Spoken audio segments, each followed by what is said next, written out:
NASA done fucked up. NASA done fucked up all the way. I should have been made this video. I almost forgot. I have a whole list of videos that I have to make to spread this knowledge. And luckily because of NASA, I remember this topic is something that I want to talk about.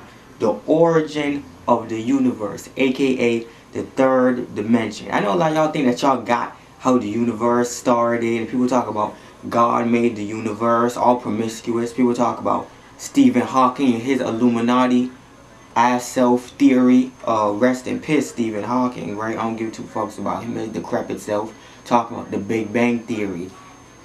He was close, but then again, you're always close when you're led to deceive people with lies. So I want to talk about the third dimension. Now, the first part of this video, I want to try to make this quick.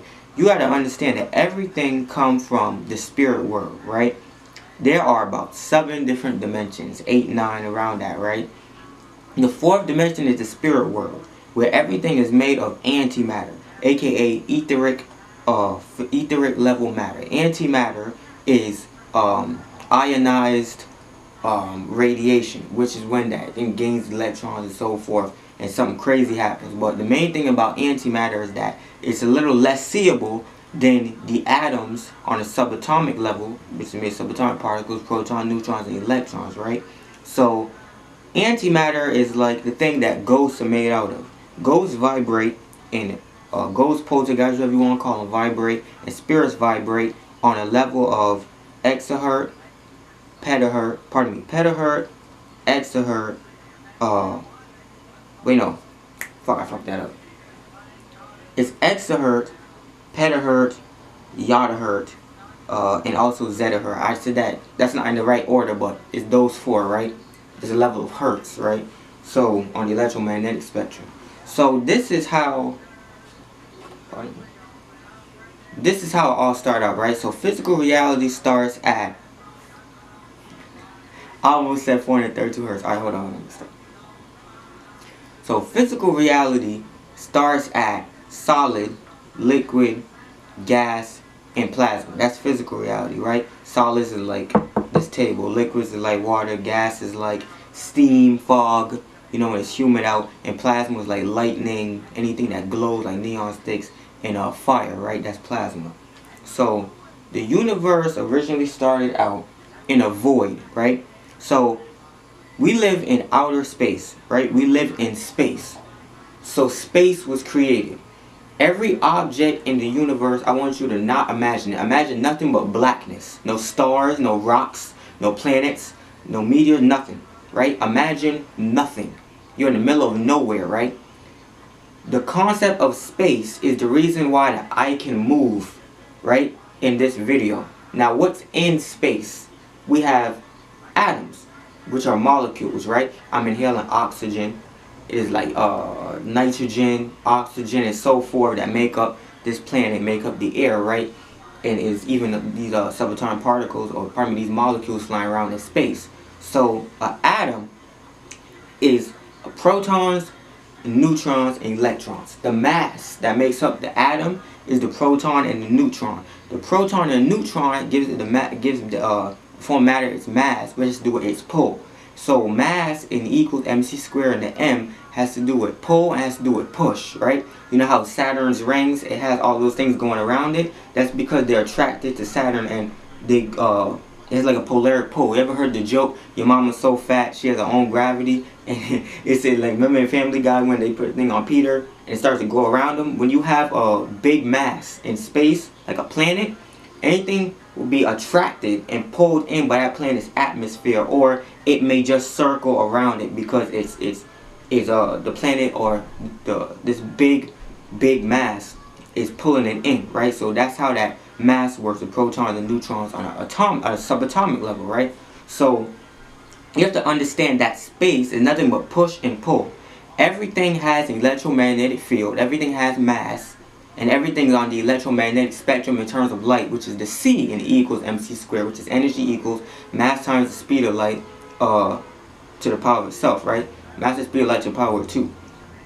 So now you understand what space is. I hope you understand. Space is nothing but push and pull. The reason why you can move is because everything around you, everything on this planet and everything in space, because of the lowest level, remember, even things that you can't see like subatomic particles like oxygen, those molecules and so forth have a push and a pull. If there is no atoms, there is no space. So imagine an atom and then imagine a circle around the atom of its jurisdiction.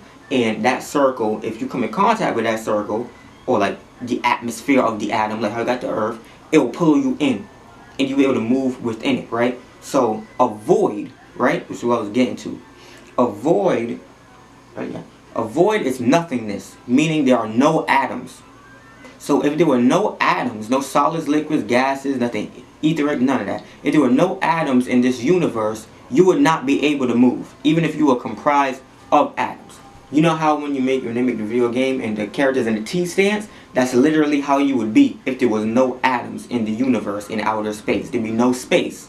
So before space, I said that, man, I told you there's a spirit world. Before third dimensional world was created, it was just a void, right? In this area, we're not gonna call it a space.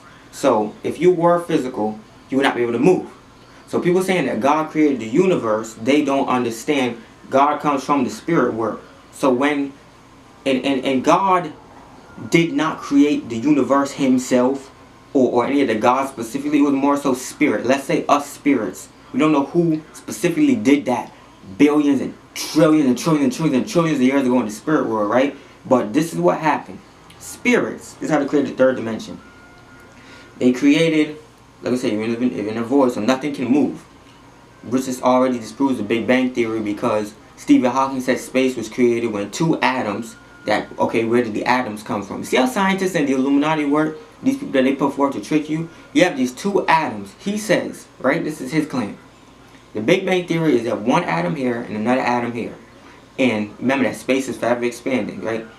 He says when these two atoms were like this, they moved and they hit, right? They collided. When they collided, it created an explosion. Yeah, they created an explosion. How can explosion create space? When the scientists and the government put what he released to the world at test. What did we get? The Hiroshima bomb. We got atomic bombs and all type of destruction. That's a very, very destructive concept of two atoms colliding. Do you know what a particle accelerator is? If you heard of CERN, if you know what a CERN, C-E-R-N, type that in. That brings nothing but destruction, two atoms hitting each other. And how can atoms move if they're in a void? There's no space, there's no push and pull coming from anything around them, because there's nothing around them. So how can they move, right? This is how it worked. Spirits in the spirit world, right? This is in a void, created one atom and it created a second atom, right? Now, I told you that atoms have their own mass. This is not what I want you to focus on. Don't focus on the mass of these two atoms. Not yet. You have these two atoms comprised of proton, neutron, and electrons. The electron part, right? So the reason why we can see is because everything's on the electromagnetic spectrum, which has to do with light. Everything literally is made of light, which is the C and E equals mc squared in the equation for the atom, right? So you know how radio towers or how things emit a ray, and it's like a wong, like I was talking about when you meditate, you emit this vibration, right? These two atoms emit a vibration. If anybody knows how that vibrations work, oh, where is that? When vibrations work, right? Like this crystal is a quartz crystal. This quartz crystal, it vibrates at certain frequency, like boom, boom, boom, boom, boom, boom, boom, boom. This vibrates at a certain frequency, boom, boom, boom, boom, boom, boom. When electromagnetic fields and radiation comes in contact, they can amplify each other. So let's imagine this quartz crystal and like assert this ray thing emitting from it, like boom, boom, boom, boom. And the same thing for this one. So this represents the atom, this represents the other atom. As they are hitting each other, they not move, they not boom. We're not talking about that. One right here, another one right here. As they are hitting each other, what it's causing is it's going to cause, how do I put it? If they're hitting each other, it's going to cause them to expand and become more powerful electromagnetically, because this one is hitting this one. So it's like they're powering up off of each other. So as they're powering off each other, the electromagnetism is getting stronger, and so is the mass. So the circle or the area of mass jurisdiction around each of these atoms is going to get bigger and bigger and bigger until you're living, not to where that this is the only area that has space and push and pull, but they became so powerful that this whole room is a giant circle. And since space is forever expanding, this giant circle is still to this day getting bigger. That's why nothing is still. Nothing in this universe is still. Not a planet, not me and you. We're all moving. We're all moving because space is still expanding and the earth moves and it goes around the sun and it's revolving. Everything is always moving. So now you understand it's not two atoms that hit each other because they could not move. It's two atoms who have a certain mass and a certain electromagnetism. And the electromagnetic radiation emitting from both of them close to each other is amplifying them, making them more powerful, and making their power and their jurisdiction bigger and span more to where is that we, this rock, me, you, every planet, every star, everything in space is living in the jurisdiction of these two atoms that have created a big area, a gigantic area of space, which is nothing but push and pull. And through spirit, in the spirit world, other atoms have manifested and been created. Like the atoms that make up a star, that make up rocks in space, make up nitrogen, oxygen, things that make up like Neptune and other planets and other things, the whole universe and other galaxies and nebulas, was that there's not just two atoms now. There was the original two atoms that created space, but in this space now is the atoms that make up me, the atoms that make up you, that make up this camera, that make up the light, that make up every single fucking thing in the universe. There are Google infinity, so many atoms now, right?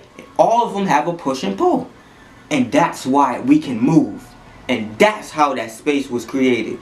Let me explain to you something about, and that's the reason, like I told you, everything is on the electromagnetic spectrum. Every color, every solid, every liquid, every gas, everything we can see, our retinas, everything is made up of light. Everything you can see, everything you can touch is made of light. We're living in space, which is nothing but push and pull and mass, and electromagnetic fields that have to do with light, so that we can see and perceive this physical third dimension reality.